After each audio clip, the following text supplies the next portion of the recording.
இந்த ஃபியட் புண்டோலே ஆண்டனாவை நான் சேஞ்ச் பண்ணுறேன். இந்த ஆண்டனாவோட ப்ரைஸ் வந்து பார்த்தீங்கன்னா 450 ருபீஸ் வரும். இது ஒரு ஆஃப்டர் மார்க்கெட்டோட ப்ராடக்ட் தான். இந்த ஆண்டனாவை நீங்கள் ரிமூவ் பண்ணுறதுக்கு வண்டிக்குள்ளே வந்து பார்த்தீங்கன்னா டாப் லைட்டை ரிமூவ் பண்ணணும்.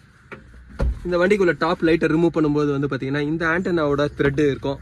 இந்த நெட்டு நீங்கள் ரிமூவ் பண்ணலாம். இப்போ நான் டாப் லைட்டை நான் ரிமூவ் பண்ணுறேன். ஃப்ரெண்ட்ஸ், இப்போ டாப் லைட்டை நான் ரிமூவ் பண்ணோன்னே உள்ளே பாருங்கள், இந்த நெட்டு தான்.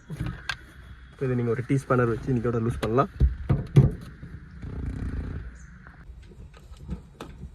ஃப்ரெண்ட்ஸ், இப்போ நெட்டை லூஸ் பண்ணதுக்கப்புறம் வந்து பார்த்தீங்கன்னா இதில் பாருங்கள் ஒரு ப்ளஸ் வரும். அதனால் இதில் வந்து பார்த்தீங்கன்னா எதுவும் பாடி எர்த்து டச் ஆகக்கூடாது. அதனால தான் இந்த இடத்துல வந்து பார்த்தீங்கன்னா பிளாஸ்டிக் ஒரு கேப் கொடுத்துருப்பாங்க. அதை பார்த்து நம்ம ஃபிட் பண்ணோம். மாற்றி நீங்கள் ஃபிட் பண்ணும்போது வந்து பார்த்தீங்கன்னா இங்கே கண்டினியூட்டி சரியாக கிடைக்காது, பாடி எர்த்து உங்களுக்கு வந்துடும்.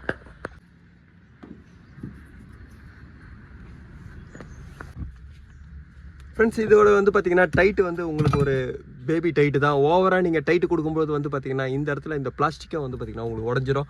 அதனால் எப்போவுமே இதை சாஃப்டாக நீங்கள் டைட் பண்ணும்போது தான் உங்களுக்கு அந்த பார்ட்ஸ் வந்து உங்களுக்கு நல்லாயிருக்கும். இல்லைனா அந்த செப்பரேட்டர் வந்து பார்த்தீங்கன்னா உங்களுக்கு உடச்சிடும்.